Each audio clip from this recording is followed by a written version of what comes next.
സർക്കാർ ഇപ്പോൾ ഇറങ്ങിയിട്ടുള്ള ഈ നോട്ടിഫിക്കേഷൻ്റെ നിയമപരമായിട്ടുള്ള സാധുത പരിശോധിക്കും. ഇപ്പോൾ പുതിയ എന്ന് പറഞ്ഞാൽ ഏറ്റവും ഒടുവിലത്തെ UGC റെഗുലേഷൻ 2018 റെഗുലേഷൻ വളരെ അയവാർന്ന രീതിയിലാണ് ഈ വൈസ് ചാൻസലർ നിയമനത്തിനുള്ള സമിതിയെ, സെർച്ച് കമ്മിറ്റിയെ സംബന്ധിച്ച് പറയുന്നത്.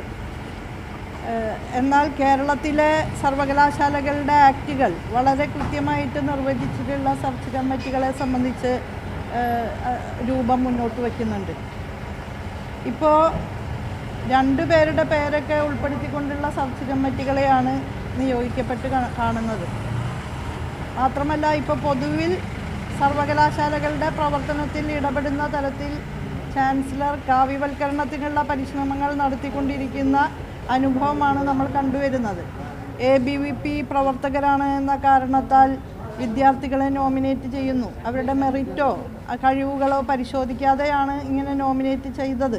മുൻകാലങ്ങളിലൊക്കെ ഏറ്റവും നന്നായി പഠിക്കുന്ന റാങ്ക് ഹോൾഡേഴ്സായിട്ടുള്ള വിദ്യാർത്ഥികളെയും കലാകായിക മത്സരങ്ങളിൽ ഏറ്റവും മികവാർന്ന കലാപ്രതിഭകളായി തിരഞ്ഞെടുക്കപ്പെടുന്നവർ, അതുപോലെ നാഷണൽ ലെവലിലും ഇൻ്റർനാഷണൽ ലെവലിലും കഴിവ് തെളിയിച്ച കായിക പ്രതിഭകൾ, അവരൊക്കെയാണ് നോമിനേറ്റ് ചെയ്യപ്പെടാറ്. അതിൽ നിന്ന് വ്യത്യസ്തമായിട്ട് കേവലം വിദ്യാർത്ഥി സംഘടനകളുടെ പ്രവർത്തകരാണ് എന്ന പേരിലാണ് ഈ വിദ്യാർത്ഥികളെ നോമിനേറ്റ് ചെയ്തത്. അതേ രീതിയിൽ തന്നെ ഈ ഹിന്ദുത്വ ഐഡിയോളജിയുടെ പ്രചരണം മുൻനിർത്തി കുറേ പേരെ നോമിനേറ്റ് ചെയ്ത് തിരികെ കയറ്റുകയാണ് യഥാർത്ഥത്തിൽ ചെയ്തത്. കേരളത്തിലെ ഉന്നത വിദ്യാഭ്യാസ മേഖലയുടെ സ്ട്രെങ്ത്തായിട്ടുള്ള പോയിന്റുകളിൽ ഒന്നാണ് അതിൻ്റെ സെക്യുലർ വാല്യൂസ്. മതനിരപേക്ഷമായിട്ടുള്ള അന്തരീക്ഷം നമ്മൾ നിലനിർത്തി മുന്നോട്ട് പോകുന്നുണ്ട്. കേരളീയ സമൂഹത്തിൻ്റെ തന്നെ സവിശേഷത 45% മതന്യൂനപക്ഷങ്ങളുള്ള ഒരു നാട് കൂടിയാണ്. നമ്മൾ മുഴുവൻ വിദ്യാർത്ഥികൾക്കും, അവരേത് സാമൂഹ്യ വിഭാഗത്തിൽ നിന്നായിക്കോട്ടെ, അവർക്ക് സാമൂഹ്യനീതി ഉറപ്പാക്കുന്ന രീതിയിലുള്ള നിലപാടുകൾ സ്വീകരിച്ചാണ് മുന്നോട്ട് പോയിട്ടുള്ളത്.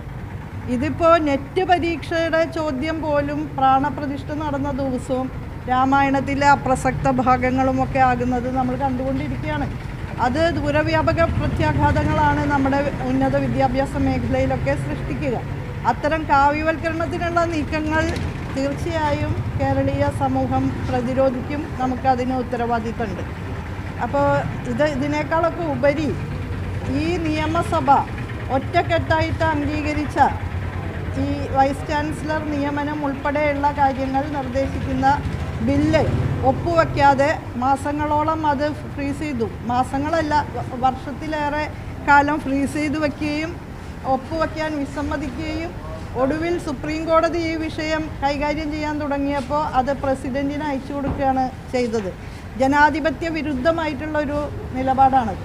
കേരളത്തിലെ സർവകലാശാലകളുടെ പ്രവർത്തനവുമായി ബന്ധപ്പെട്ട് കേരളത്തിലെ നിയമസഭയാണല്ലോ ആക്റ്റുകളൊക്കെ ഉണ്ടാക്കിയിട്ടുള്ളത്. അപ്പോൾ ആ ആക്റ്റുമായി ബന്ധപ്പെട്ടുകൊണ്ട് പുതിയ കാലത്തിന് അനുസൃതമായിട്ടുള്ള പരിവർത്തനങ്ങളിലേക്ക് നാം കുതിക്കുകയാണ്. അതിന് സഹായകരമായ രീതിയിലാണ് നിയമനിർമ്മാണം നടത്തിയിട്ടുള്ളത്. ആ നിയമനിർമ്മാണത്തിനുള്ള നിയമസഭയുടെ അവകാശത്തെ കളിയാക്കി ചിരിക്കുകയാണ് യഥാർത്ഥത്തിൽ ചാൻസലർ ഈ പ്രവർത്തനത്തിലൂടെ നടത്തിയത്. ഗവർണർ എന്ന നിലയ്ക്ക് അദ്ദേഹം ഒപ്പുവെച്ചില്ല.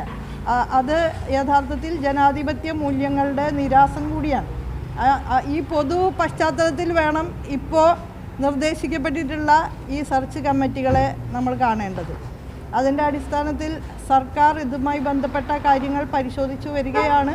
ഏതു വിധത്തിലാണ് അതിനെ സംബന്ധിച്ച് പ്രതികരിക്കേണ്ടത് എന്ന് തീരുമാനമായിട്ടില്ല. തീരുമാനമാകുന്ന മുറയ്ക്ക് നമുക്ക് അറിയാം. നിയമപരമായ കാര്യങ്ങൾ പരിശോധിച്ചു വരികയാണ്. നിലവിൽ സഹകരിക്കേണ്ടതില്ല എന്നാണ്. സഹകരണത്തിൻ്റെ പ്രശ്നം വരുന്നില്ലല്ലോ.